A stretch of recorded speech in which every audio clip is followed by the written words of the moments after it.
Hello, so welcome back to my channel. Today we are talking about something really interesting about marriage. So, early marriage issues. So, for every marriage or for most marriages, when you first get married to somebody, there is always like differences that you'll be wondering like what is happening here. So there are a lot of differences that you will meet, and there are some things that will look strange to you, but to the other person is the norm. And there's something that is the norm to you, to the other person it will look strange. So that is what I'm going to be talking about today. For me personally, what some of the things that was a bit of issues that was causing serious issues between us when we first got married in our first and second year of marriage. But now all those things has become things of the past. So number one thing was communication. Like, I married an introverted person. Like, he barely talks, and I'm wondering what is going on. So most of the time, like every week, I pack my bag, I go back to my house. I'm like, no, where I'm coming from, there is no dull moment. That thing really affected us because I expect that I should be talking to you and you should be talking. No, it doesn't talk. Even when I'm trying to like strike a conversation, then it's like, then after it will be like, oh, you're not saying anything. Like, I'm listening. And no, I don't want you to listen. Like, I want you to talk.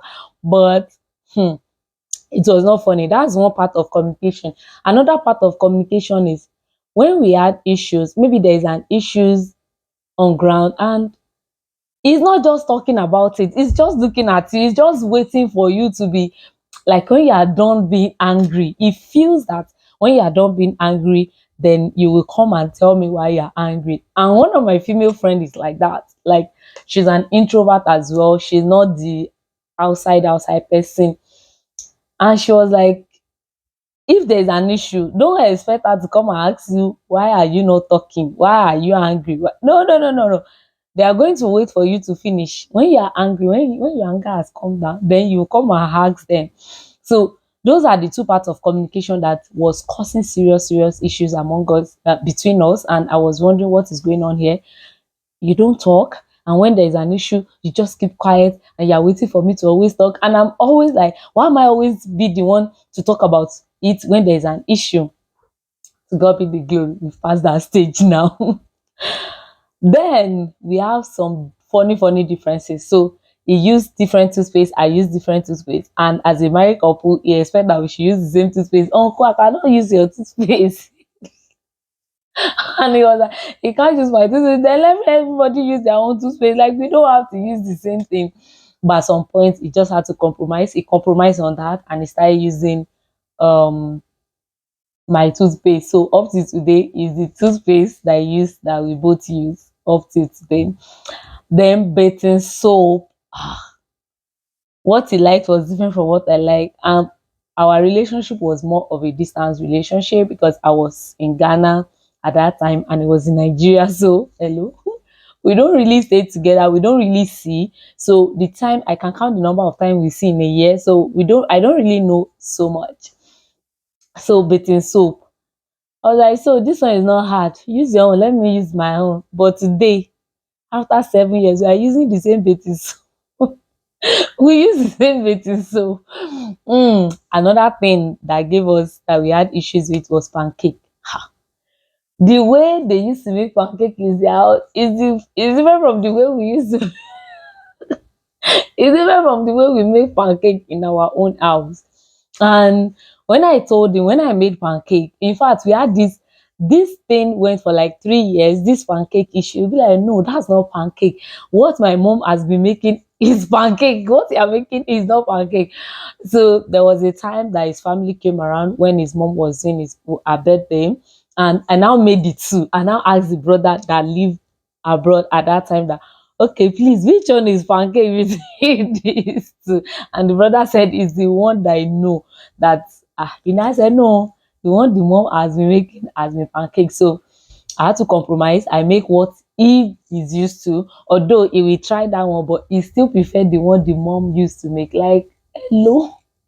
So that was another thing. So I just had to start making pancake the way his mom makes it so that he can eat it. Because when you make the other one, is not, you'll be like, no, that's not pancake.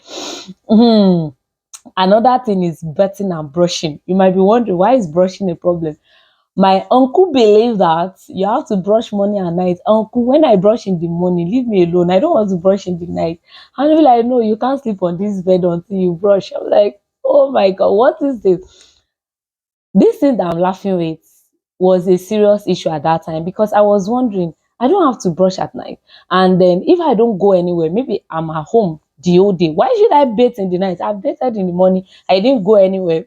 And we don't really cook that much because we don't cook dinner. So when after I've made breakfast and lunch in the morning before I had my bath. So why bathing in the night? So like, no, you can't sleep on this bed until you bathe and brush.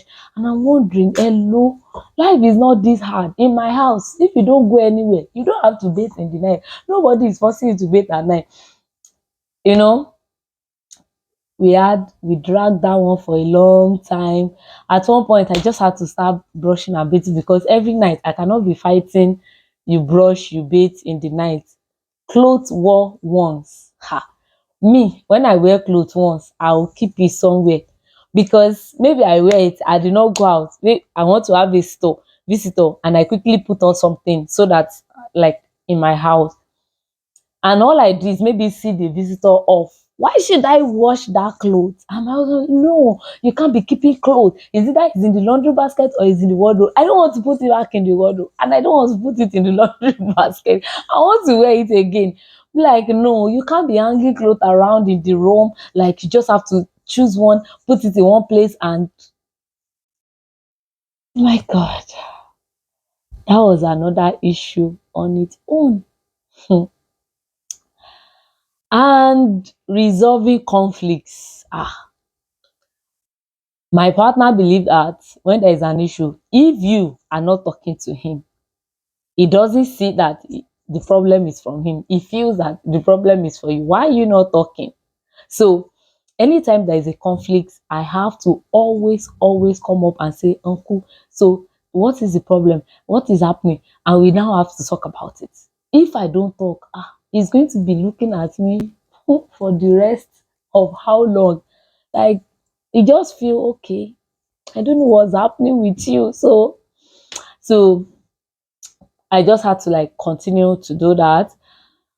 And at some point we have to go back for counseling because especially the communication part, the resolving conflicts was becoming a serious issue, and we had to like go back for counseling. And it's not good to sweep issues under the carpet because you start building hatred and resentment in your mind towards that person unconsciously. So even when the person do something little, then you flare up. When I realized that this whole thing was becoming unbecoming, we had to go back for counseling, especially the conflicts and then the communication part of it. Like, it was seriously an issue.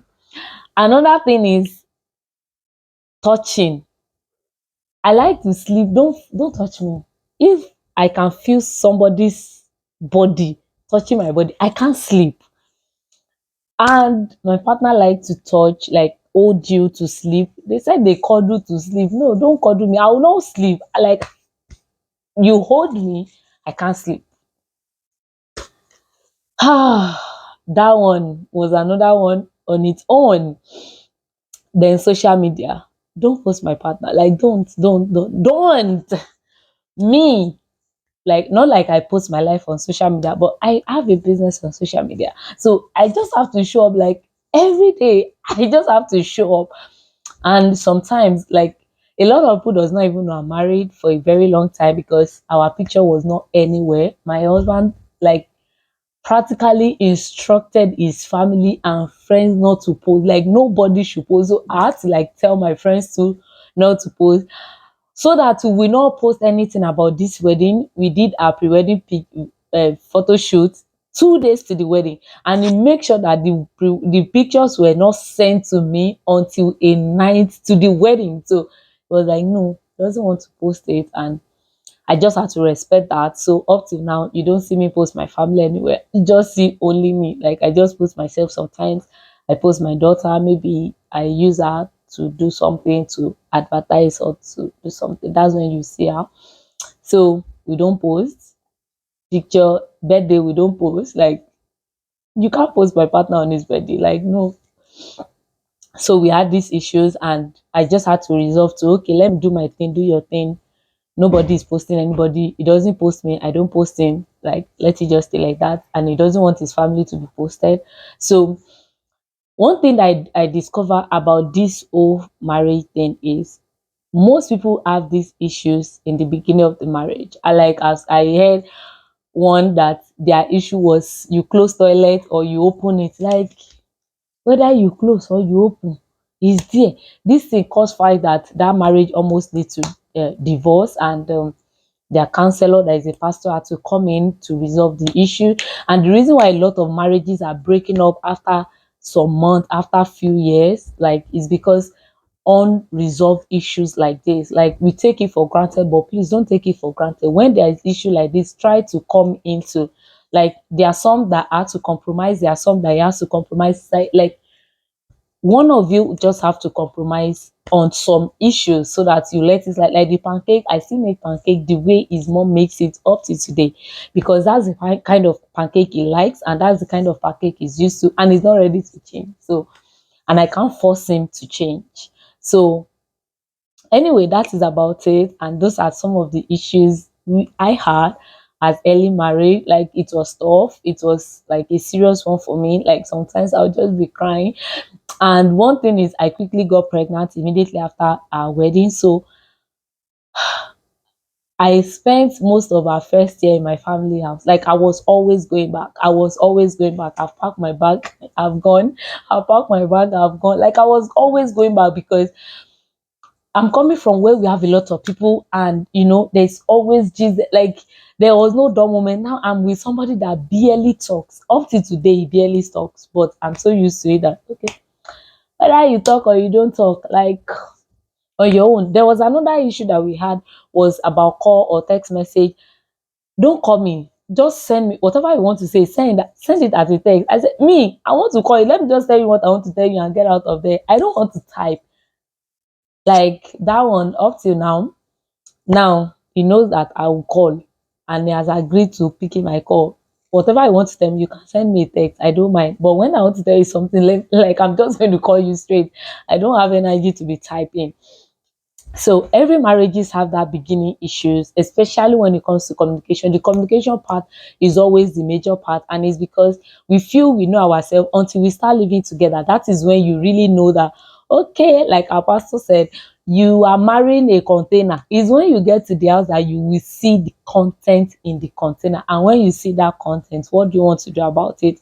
Are you just going to say, no, I'm not dealing with it, like I'm just walking away, or you are going to sit down and work it out?